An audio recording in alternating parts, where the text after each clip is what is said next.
बिस्मिल्लाहिर्रहमानिर्रहीम। अस्सलाम वालेकुम नाज़रीन, मैं हूं आपका होस्ट अहमद फवाद। अहम खबरों के साथ आज के व्लॉग में आपकी खिदमत में हाजिर हुआ हूं। सबसे पहली बड़ी ब्रेकिंग न्यूज़ तो यह है कि चीन सिर्फ ईरान को बचाने की कोशिश नहीं कर रहा, बल्कि ताइवान के मामले में भी ट्रंप के साथ एक बड़ी गेम खेल रहा है। कुछ अहम तीन तफसीलात आपके साथ में शेयर करूंगा। ट्रंप इस वक्त मौजूद है दौरा चीन पर, और ट्रंप इस वक्त इतने मजबूर हो चुके हैं कि चीन की हर बात मानने को तैयार हैं, लेकिन वो ये चाहते हैं कि किसी तरीके से उन्हें फेस सेविंग मिल जाए ईरान के इशू पर। अहम तीन तफसीलात आपसे शेयर करूंगा। दूसरी इंपॉर्टेंट खबर यह है कि यूएई और भारत के दरमियान दिफाई मुआहदा होने जा रहा है। यूएई मुसलसल कोशिशें कर रहा है कि पाकिस्तान की तर्ज पर वो भी एक दिफाई मुआहदा कर ले। इस पर भी कुछ अहम तीन तफसीलात हैं, वो भी आपके साथ शेयर करूंगा। ट्रंप का फोन हैक होने का मामला क्या है चीन में, इस पर भी कुछ आम तीन तफसीलात हैं, वो भी आपके साथ शेयर करनी है। आखिर में आपको यह भी बताऊंगा कि तुर्की और पाकिस्तान दोनों अचानक से नए नए मिसाइल्स के जो तजर्बे हैं वो क्यों कर रहे हैं। क्या किसी चीज का खदशा है या अपनी स्ट्रेंथ शो की जा रही है। मुसलसल तुर्की की जानिब से भी और पाकिस्तान की जानिब से भी गुज़श्ता एक महीने में कई जो वीडियोस हैं वो सामने आ चुकी हैं। कई नए मिसाइल के तजुर्बे सामने आ चुके हैं कि देखें हमने भी ये जो नए मिसाइल्स हैं ये बना लिए हैं। ये क्या माजरा, इस पर भी कुछ आम तीन तफसीलात हैं, वो भी आपके साथ में शेयर करूंगा। सबसे पहली खबर तो आपको बताता चलूं जी कि चीन सिर्फ ईरान को बचाने की कोशिश नहीं कर रहा, बल्कि ताइवान के मामले पर भी एक बड़ी गेम डाल रहा है। और ट्रंप की सिचुएशन ये है कि वो इस वक्त इतना मजबूर हो चुका है ईरान से निकलने के लिए कि दौरा चीन के दौरान वो ये चाहता है कि किसी तरह से चीन दबाव डाले ईरान पर और मैं ईरान से निकलूं। बहरहाल चीन ने एक चीज तो क्लियर की है कि ठीक है, अबनाए हरमुज का जो मामला है उस पर कंट्रोल या आप यूं कहें कि जो टूल टैक्स है वो ईरान को नहीं लेना चाहिए। लेकिन साथ ही साथ चीन ने अमेरिका को यह भी क्लियर किया है कि यह इशू मुज़ाकरात और सफारतकारी के जरिए हल होना चाहिए, ना कि किसी फौजी ऑपरेशन के जरिए। तो एक तरफ जी अमेरिकी मीडिया ये रिपोर्ट कर रहा है कि ट्रंप को यह कामयाबी मिल गई है कि चीन मान गया है, चीन उसके साथ इस इशू पर जरूर खड़ा हो रहा है कि जो कि जंग बंदी होनी चाहिए, वो ईरान के ऊपर दबाव भी डालेगा। लेकिन साथ ही साथ यहां पर चीन ने एक बारीक वारदात ये डाली है कि वो ये बात तो जरूर कर रहा है कि अबनाए हरमुज पर किसी को टूल टैक्स देने की जरूरत नहीं है और फ्रीली मूवमेंट होनी चाहिए, लेकिन वो अमेरिका से ये भी कह रहा है कि ये मुज़ाकरात और सिफारतकारी के जरिए हल होना चाहिए। ऐसा नहीं होगा कि हम दबाव डालें या हम ईरान से पीछे हो जाएं और आप ईरान के ऊपर अटैक कर लें। तो मामला या इशू यहां पर यह है कि अगर आप मुज़ाकरात की टेबल पर अमेरिका जो है वो बैठेगा तो इस सिलसिले में यह होगा कि गिव एंड टेक होगा। ईरान पर से सैंक्शंस या ईरान के जो मुंजमद असासे हैं वो फिर बहाल करना पड़ेंगे।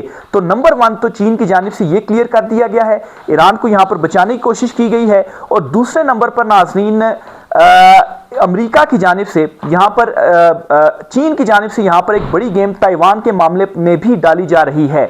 सबसे पहले तो इस दौरे से पहले चीन ने कुछ स्टेटमेंट्स दी हैं, चीनी सदर ने कुछ स्टेटमेंट्स दी हैं जिनमें यह क्लियर कहा गया है कि जो ताइवान है वो चीन का ही हिस्सा है।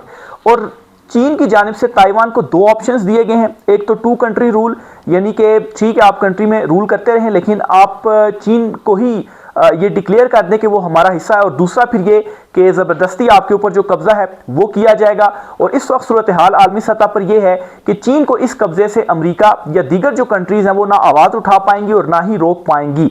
अब ताइवान जो है वो इंपॉर्टेंट क्यों है खास तौर पर अमेरिका के लिए, या ये जो बात मैंने शुरू में की है कि क्यों अमेरिका या ट्रंप इस वक्त बहुत बुरे तरीके से फंस चुके हैं। ताइवान वो कंट्री है जहां पर जो सेमीकंडक्टर चिप्स हैं 70% जो प्रोडक्शन है ना वो ताइवान से की जाती है। अब सेमीकंडक्टर जो चिप्स हैं ये आपके मोबाइल फोन्स में इस्तेमाल होती हैं। आपकी जो नई टेक्नोलॉजीज हैं, आपकी एआई टेक्नोलॉजी, जंगी तैयारों में जो टेक्नोलॉजी है, सबकी जो बुनियाद है वो इसी पर ही है। और अगर यहां पर चीन का कंट्रोल हो जाता है तो फिर इसका मतलब ये है कि एक जो सप्लाई लाइन होगी ना वो चीन के कंट्रोल में होगी।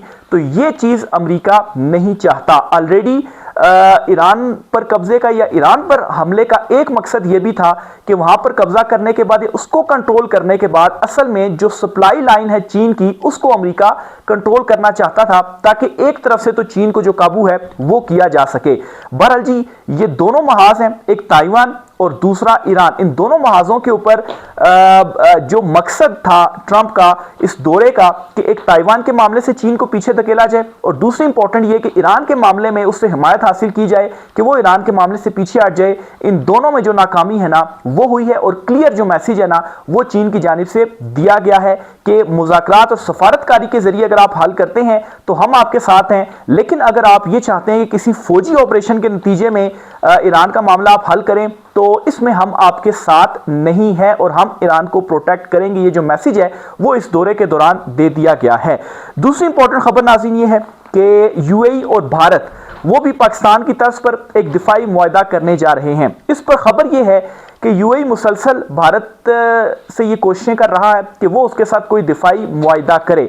अब नाज़रीन खबर ये आई है कि आइंदा आने वाले दिनों में भारतीय जो वज़ीर-ए-आज़म है नरेंद्र मोदी वो यूएई का दौरा कर सकते हैं, और ये दौरा बहुत ही मुख्तसर दौरा होगा और सिर्फ 2 घंटे पर यह दौरा मुहित होगा। और इस दौरे का जो मकसद है वो ये होगा कि यूएई किसी तरीके से भारत के साथ जो दिफाई मुआहदा है वो करना चाहता है। क्यों करना चाहता है? रीजन साफ है, रीजन ईरान है, अमेरिका प्रोटेक्ट नहीं कर पाया, अब यूएई को एक प्रोटेक्शन की भी जरूरत है। इसलिए वो चाहता है कि जिस तरह से सऊदीया ने पाकिस्तान के साथ एक दिफाई मुआहदा किया था, इसी तरह का जो मुआहदा है वो भारत की जानिब से भी अगर उसके साथ किया जाता है तो फिर वो अपने आप को सेफ महसूस करेगा ईरान के मुकाबले में, क्योंकि उसको ये नजर आ चुका है कि अमेरिका शिकस्त खा चुका है, और अमेरिका के इस खित्ते से निकलने के बाद फिर इसके यूएई जो है वो खुद को कैसे प्रोटेक्ट करेगा या कैसे बचाएगा ईरान को। वो ईरान जो वक्त की सुपर पावर के सामने खड़ा हो गया, उसको शिकस्त दे दी, तो अमेरिका के यहां से निकलने के बाद चूंकि सारी जो साजिशों के पोल हैं यूएई के वो खुल चुके हैं, सारे जो राज है वो खुल चुके हैं कि कैसे सारी जो प्लानिंग है वो यूएई में होती रही, सहूलतकारी सारी यूएई में होती रही। और यही रीजन है कि ईरान की जानिब से सबसे ज्यादा अगर किसी कंट्री को टारगेट किया गया तो वो यूएई को ही किया गया, और ईरान ने बहुत क्लियर स्टेटमेंट्स यूएई के हवाले से दी थी कि अगर मुसलसल अटैक्स होते हैं तो फिर वो यूएई के ऊपर अपनी फौजों को भेजकर उसके ऊपर कब्जा करने के हवाले से भी जो प्लानिंग है वो कर रहे हैं। तो बहरहाल अगर अमेरिका यहां से निकलता है तो फिर उसके बाद यूएई को ये जरूरत होगी अपनी प्रोटेक्शन की। अब नया हरमूज का जो मामला है, और जाहिर सी बात है उसकी जो टूरिज्म है और उसका जो ऑयल की तरसील है, इन सारी चीजों के लिए उसे किसी एक कंट्री की जरूरत होगी। तो इसीलिए भारत के साथ इस दिफाई मुआहदे की जो कोशिशें हैं वो की जा रही हैं। नरेंद्र मोदी के दौरे की खबर से पहले जो भारतीय जो खुफिया एजेंसी हैं इनके जो चीफ हैं ये भी विजिट कर चुके हैं यूएई का, और इससे पहले दीगर इंपॉर्टेंट जो पर्सनैलिटीज थी भारत की इंपॉर्टेंट ओहदों पर मौजूद वो भी यूएई का दौरा कर चुकी हैं। और फिर यूएई के लिए ये मुआहदा इसलिए भी इंपॉर्टेंट है कि दूसरी तरफ इसराइल जो है वो शायद अब यूएई की कुर्बानी देने जा रहा है या यूएई से पीछे हो रहा है। इसकी एक एग्जांपल ये है कि नेतन्याहू जो कि प्राइम मिनिस्टर हैं इसराइल के, उन्होंने एक स्टेटमेंट दी कि यूएई जंग के दौरान उन्होंने यूएई का दौरा किया। इस पर डिनाइल आया यूएई की जानिब से कि नहीं, ऐसा कोई दौरा नहीं हुआ। अच्छा, डिनाइल आने के बावजूद एक मरतबा फिर से इजराइल की जानिब से यह स्टेटमेंट आई कि नहीं, हम अपनी स्टेटमेंट के ऊपर कायम है, और नेतन्याहू ने जो दौरा है ना वो यूएई का किया। अब नाज़रीन यहां से क्या हुआ कि ईरान के मामले में मजीद जब चीजें खुली, मजीद जब साजिशें बेनकाब हुई, तो उनको यह भी धड़का लगा हुआ है कि ना अब वहां से हमें सपोर्ट मिल रही है, और दूसरी तरफ अरबों से भी हमने बिगाड़ ली है, ओपेक से हम बाहर निकल चुके हैं, तो इसलिए हमें किसी की प्रोटेक्शन की जो जरूरत है उसके लिए दिफाई मुआहदा करना पड़ेगा। मुसलसल ये कोशिशें की जा रही हैं, और इम्कान ये है कि भारत और यूएई के दरमियान भी एक ऐसा दिफाई मुआहदा होगा जिस तरह का पाकिस्तान और सऊदीया के दरमियान जो दिफाई मुआहदा था वो हुआ है। आगे चलते हुए आपको बताता चलूं जी कि ट्रंप के फोन हैक होने का मामला क्या है। खबर यह है जी कि इस दौरे के दौरान ट्रंप और उनकी पूरी टीम, यानी कि उनके साथ एलन मस्क मौजूद थे, उनके साथ वज़ीर ख़ारजा या सेक्रेटरी ख़ारजा अमेरिका के मार्को रूबियो मौजूद थे, इसके अलावा अमेरिका के दीगर इंपॉर्टेंट पर्सनैलिटीज़, बड़ी बड़ी पर्सनैलिटीज़, बड़ी बड़ी बिजनेसमैन जो हैं वो ट्रंप के हमरा इस दौरे में मौजूद थे।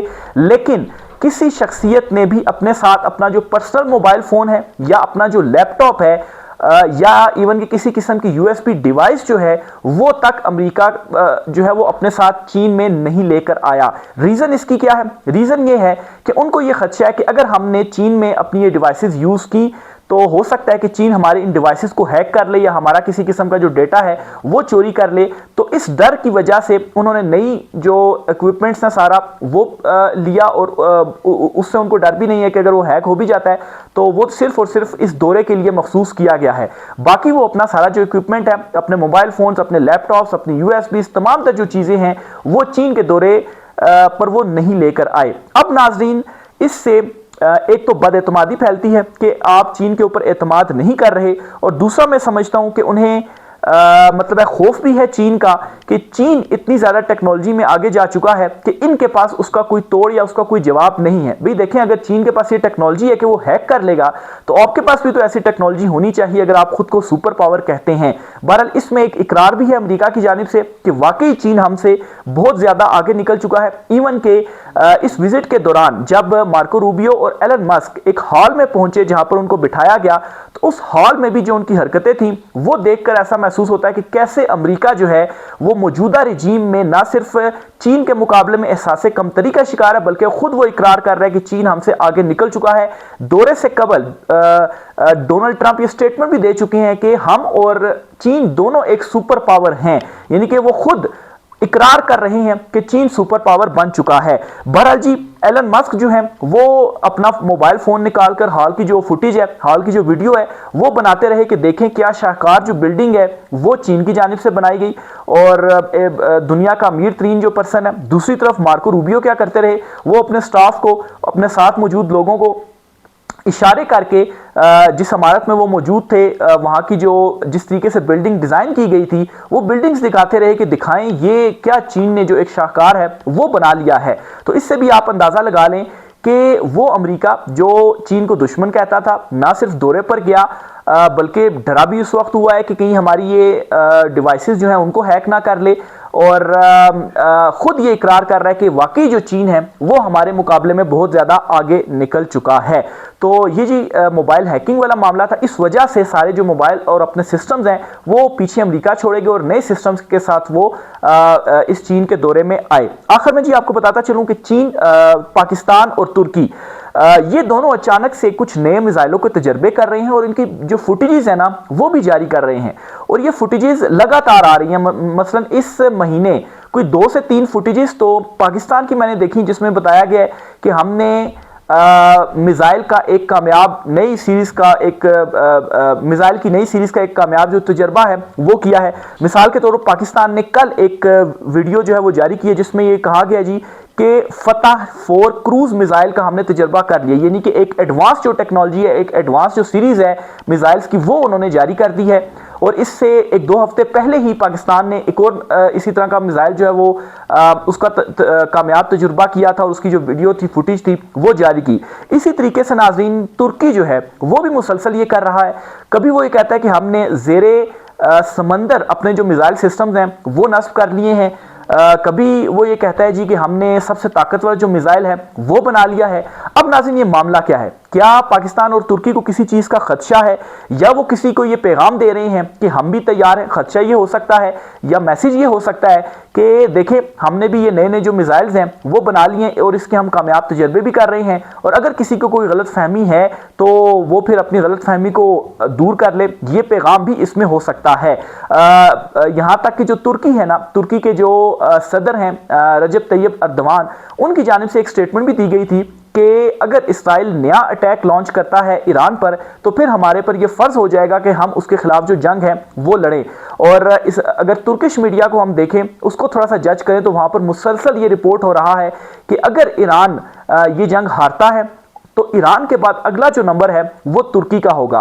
फिर इसी तरह से पाकिस्तान की अगर आपको एग्जांपल दूं तो पाकिस्तान के हवाले से भी मुसलसल एक जो कैंपेन है वो चल रही है मीडिया पर, आलमी मीडिया पर कुछ ऐसी रिपोर्ट्स सामने आई और ख़ास तौर पर पाकिस्तान को टारगेट इस तरह से किया जा रहा है कि पाकिस्तान जो ईरान और अमेरिका के दरमियान सालसी का रोल प्ले कर रहा है, इसमें पाकिस्तान शायद कोई डबल गेम खेल रहा है।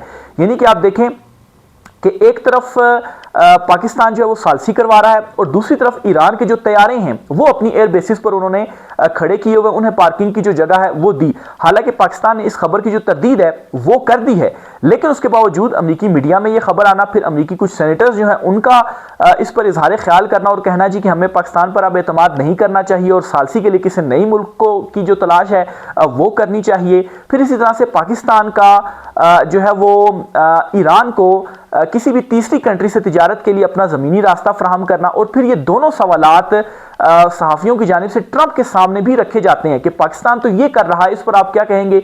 और दूसरी तरफ ट्रंप जो है वो कोई जवाब नहीं देते, बस वो सिर्फ एक जो तारीफ है पाकिस्तान की वो कर देते हैं कि मेरे बड़े अच्छे ताल्लुकात हैं, वो बहुत अच्छे लोग हैं। तो बहरहाल दूसरी तरफ अगर इन चीज़ों को भी देखा जाए तो इससे भी ऐसा महसूस होता है कि ये जो तजर्बे किए जा रही हैं वैसे ही नहीं किए जा रहे। इसमें एक अपने मुखालफीन को एक पैगाम भी दिया जा रहा है कि हमें ईरान समझने की जो गलती है वो ना की जाए। और खैर, ईरान को भी समझने में आपने गलती की, ईरान के ऊपर हमला करने के बाद क्या आपको मिला, उल्टा आपको हजीमत का सामना करना पड़ा, और आप एक बेहतर डील कर सकते थे ईरान के साथ। लेकिन अब सिचुएशन ये है कि अब आप ये चाहते हैं कि वापस जंग से पहले वाली जो सूरत हाल है वो अब नया हरमूज पर हो जाए। लेकिन ईरान जो है वो खड़ा हुआ है, और ईरान को ये मालूम है कि जो कुछ हमने जंग में जीता है, जो कुछ हमने मैदान में जीता है, हम उसे मुज़ाकरात की टेबल पर हारेंगे नहीं। और ईरान ने ये क्लियर मैसेज दिया, इवन कि ईरान तो अब बैठने के लिए भी तैयार नहीं है अमेरिका के साथ। वो पाकिस्तान के जरिए कोई भी तजावीज़ होती हैं या पैगाम होता है वो अमेरिका तक पहुंचाता है। दूसरी तरफ अमेरिका जो है वो ये कोशिश कर रहा है कि उसे अपनी शराइत के ऊपर वो ईरान को मनाए, लेकिन ईरान भी यहाँ पर डटा हुआ है। चीन के दौरे का भी सारा का सारा जो मकसद था वो भी यही था कि किसी तरीके से ईरान के मामले पर ट्रंप को ऐसी फेस सेविंग मिल जाए कि उसकी जो शराइत है उस पर ईरान किसी तरीके से जो है वो आ जाए। चीन का दौरा जब खत्म होगा इसके बाद बड़ा फैसला होना है, ट्रंप की जानिब से फैसला होना है कि आया ईरान पर कोई नया हमला लॉन्च करना है या उसे यहां खित्ते से निकलना पड़ेगा। इसके अलावा कोई जो चांस है वो ट्रंप के पास नहीं है। ऊपर से जो ताइवान वाला मामला है वो भी खुल चुका है। तो ये जी आज कुछ आम तीन तफसीलात थी। इस हवाले से मजीद जो भी चीजें होती है आपसे शेयर करते रहेंगे। राय के साथ कमेंट बॉक्स में कीजिएगा। इजाजत दीजिए, अल्लाह हाफिज।